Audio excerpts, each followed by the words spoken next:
Welcome back students. All good. मजे में ही होंगे, मुझे पता है। अच्छी बात है अगर सब लोग घर पे हैं, एंजॉय कर रहे हैं तो। कोरोना चल भी रहा है, अभी तक खत्म होने वाला है। स्कूल भी शायद खुल जाएंगे कुछ दिनों में। तो जब तक नहीं खुलते तब तक मैं आपको पढ़ा ही रहा हूँ। पढ़ते रहिए यूट्यूब से। ठीक है।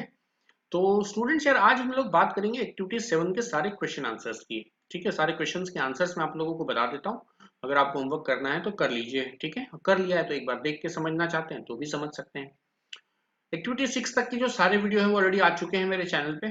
स्टोरी का पूरा पार्ट और दोनों पार्ट के match the pair, first part के क्वेश्चन आंसर्स, इतना सारा सब कुछ वीडियो में आ चुका है। आज के इस वीडियो में मैं आपको सारे क्वेश्चंस के आंसर बता देता हूँ। ठीक है।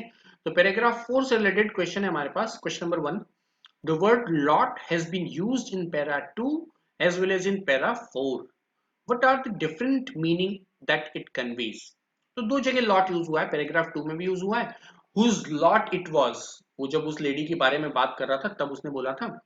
और सेकंड में भी यूज हुआ है, फोर्थ में भी यूज हुआ है कि लॉट, जो फर्नीचर का जो लॉट था उसके बारे में वो बात कर रहा था। ठीक है। तो पैराग्राफ 2 में जो था लॉट, उसका मीनिंग निकलता है अ पर्सन्स लक, या फिर सिचुएशन और destiny in life.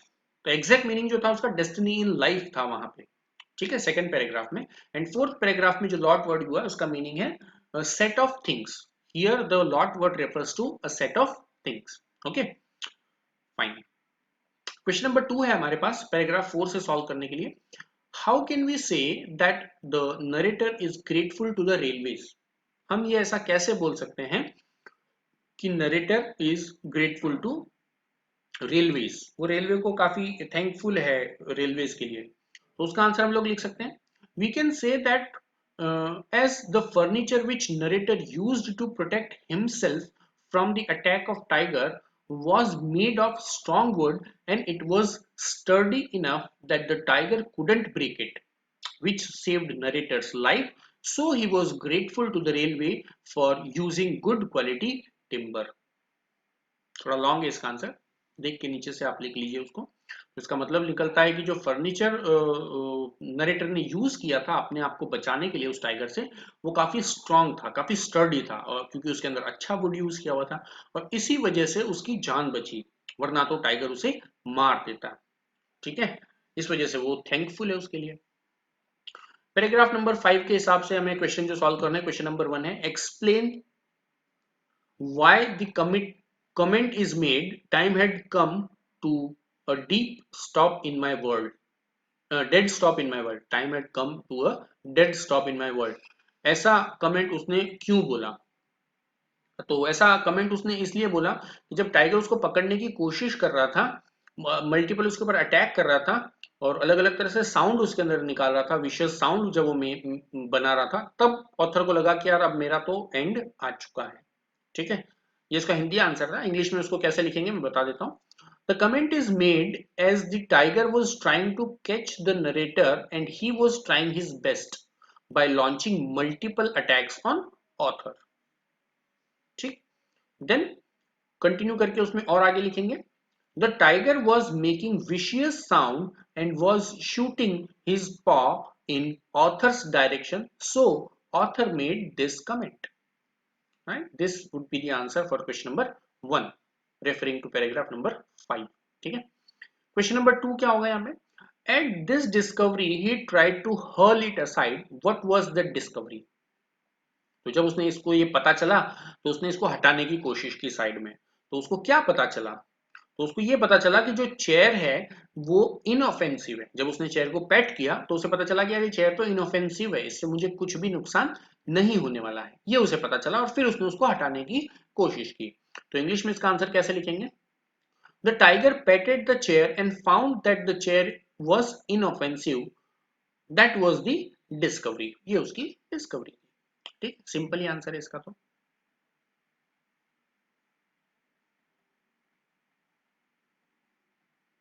Paragraph number 5 से रिलेटेड थर्ड क्वेश्चन जो हमें यहाँ पे सॉल्व करना है वो है describe the stockade that the narrator had made for himself. तो नरेटर ने जो स्टॉकेट बनाया था पूरा अपने आप के लिए, उसको डिस्क्राइब करना है। तो उसके अंदर हम लोगों ने देखा कि वो चेयर को, मतलब अपनी एक साइड में उसकी चेयर थी, एक साइड में उसका स्टूल था, टेबल रखा हुआ था, उसके बीच में वो था और वॉल के पास था कॉर्नर में। इस तरह से पूरा स्टॉकेट का अरेंजमेंट था, ठीक है, तो वही हमें डिस्क्राइब करना है इंग्लिश में, ठीक है, तो उसको ऐसे लिख सकते हैं। The narrator made a stockade of furniture that includes a table, a stool and chair. The table was near the wall and the author was sitting under it. The stool walled up on one side. In between the arch of that, he was swinging the chair. So in between the arch, he fixed the chair. He put the chair tightly. इस तरह से उसको लिख देंगे, right? This would be the answer. Paragraph number 6 के according questions हैं। पहला है एमसीक्यू है। The narrator felt indignant because, तो उसको बहुत बुरा लग रहा था, खराब लग रहा था, क्यों ऐसा था? तो उसका आंसर हो जाएगा B, all along he was acting on the defensive, क्योंकि वो डिफेंसिव मोड में था, वो बचने की ही कोशिश कर रहा था, उसने कभी अटैक करने की तो सोचा ही नहीं। बाद में उसने समझ में आया कि यार मैं इसको क्यों मौके दे रहा हूँ हर बार अटैक करने के, इस बार तो मैं ही अटैक कर देता हूँ इसके ऊपर। फिर उसने लेके नाइफ से अटैक कर दिया उसके ऊपर, राइट। तो आंसर हो जाएगा इसका B, all along he was acting on the defensive, वो हमेशा डिफेंसिव हो रहा था, बचने की कोशिश कर रहा था, right. Now question number 2, as per the paragraph number 6, says the narrator had become as bloodthirsty as tiger. Justify. तो जो नरेटर था वो भी एकदम टाइगर की तरह ही खून का प्यासा हो गया, उसको जस्टिफाई करना है। तो इसको हम लोग मतलब समझा देता हूँ, पहले आंसर बता दूंगा। इस तरह से जस्टिफाई कर सकते हैं कि यार जब वो टाइगर मल्टीपल अटैक कर रहा था उसके ऊपर, तो यार उसको बड़ा खराब लग रहा था, इंडिग्नेंट उसको फील हो रहा था, और फिर उसके दिमाग में आया कि यार मैं भी तो अटैक कर सकता हूँ, ये नाइफ यहाँ पे रखा हुआ है पास में, इससे मैं भी अटैक कर सकता हूँ। इस वजह से फिर जो है उसने अटैक किया, उसकी उंगलियां काट दी, उसका पॉज पूरा कट कर रहा था उसको डिजिट के साथ में। सो दोनों एक दूसरे के खून के प्यासे हो गए थे, ठीक है। आंसर थोड़ा लंबा होगा इसका, सुन लो, बता देता हूँ।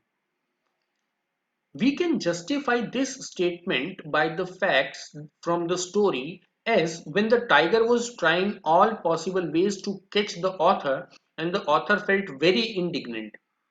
So he picked up a knife lying nearby and stabbed the knife in tiger's paw, or stabbed the tiger in his paw. After that, the tiger attacked him multiple times, and author too stabbed the tiger with knife and cut 3 digits of tiger with claw on it. ठीक है, तो ये थोड़ा लंबा answer है, but इसके अंदर पूरा डिटेल मैंने इंक्लूड कर लिया है, क्योंकि कुछ क्वेश्चन तो लंबे होते ही हैं, कुछ के आंसर्स तो लंबे होंगे, ऐसा तो नहीं है कि सारे क्वेश्चन ही एक एक लाइन वाले ही होंगे, right. So you have to write accordingly. Third question है पैराग्राफ 6 के according, the narrator had only one weapon which he put to good use. What was it? How did he use it? तो narrator के पास सिर्फ एक ही weapon था और उसको उसने बहुत अच्छे से यूज किया। तो वो वेपन क्या था और उसने कैसे यूज किया, ये हमें बताना है। तो वेपन क्या था वो तो आपको पता ही होगा, नाइफ था वो वेपन। उसने कैसे यूज किया? उसने उसकी फिंगर्स को, डिजिट्स को कट करने के लिए उसको यूज किया, उसने अटैक करने के लिए उसको यूज किया, राइट। सो इंग्लिश में कैसे लिखेंगे? The only weapon narrator had was knife. He used it to counter attack on tiger and he cut his 3 digits with it. ठीक है, उसने काउंटर अटैक के लिए यूज किया और उसने उसकी 3 उंगलियां काट दी, उससे डिजिट उसके कट कर दिए। एंड लास्ट क्वेश्चन हमारे पास यहाँ पे है, when and how did narrator feel relieved? तो उसको कब थोड़ा रिलैक्स फील हुआ, कैसे और कब उसको रिलैक्स फील हुआ? तो when narrator, उसका आंसर इस तरह से लिखेंगे, when narrator counter attacked with knife and cut the 3 digits of tiger, after that the tiger left the place and he felt relieved. उसके बाद वो उसने अटैक किया, 3 डिजिट कट कर दी, उसके बाद वो टाइगर चला गया वहां से, दर्द में पागल हो रहा था, ब्लड निकल रहा था उसका बहुत सारा, वो चला गया वहां से। उसके बाद जो है उसको थोड़ा रिलीव फील हुआ कि यार चलो अब मैं बच गया हूँ, मरा नहीं हूँ। Fine. So this is the last question for paragraph 6 and this activity, I guess. Next जो है activity 8, तो उसके अंदर जो है काफी सारे वर्ड्स के बारे में दिया हुआ है, ग्रोलिंग, रंबलिंग, थर्ड, और उससे रिलेटेड कुछ क्वेश्चंस दिए हुए हैं, राइट। उसको मैच करना है, ये सब साउंड भी दिए हुए हैं कुछ सारे, मैच द पेयर जैसा भी है, ठीक है। तो वो नेक्स्ट वीडियो में बना देता हूँ, आज का वीडियो तो वैसे भी हो गया, ये एक्टिविटी थोड़ा बड़ा भी है, तो आई गेस कि इस एक्टिविटी में, वीडियो में इसको मैं नहीं कवर कर पाऊंगा। तो मे बी नेक्स्ट वीडियो में, कल के जो वीडियो होगा उसके अंदर मैं एक्टिविटी 8 आपके लिए बना के पोस्ट कर दूंगा। ओके स्टूडेंट्स, अगर पसंद आ गया है तो यार लाइक कर दो, लाइक बहुत कम आ रहे हैं वीडियो पे, तो यार मतलब लाइक तो बनता है, आप सब वीडियो देख रहे हैं, इतना सब समझ रहे हैं, क्वेश्चन आंसर्स लिख रहे हैं, तो लाइक कमेंट शेयर सब्सक्राइब थोड़ा बहुत तो बनता ही है। एनीवेज आपके ऊपर छोड़ रहा हूँ, कर देंगे तो अच्छी बात है। Okay students, goodbye for now, मिलते हैं फिर नेक्स्ट वीडियो में। Thanks for watching.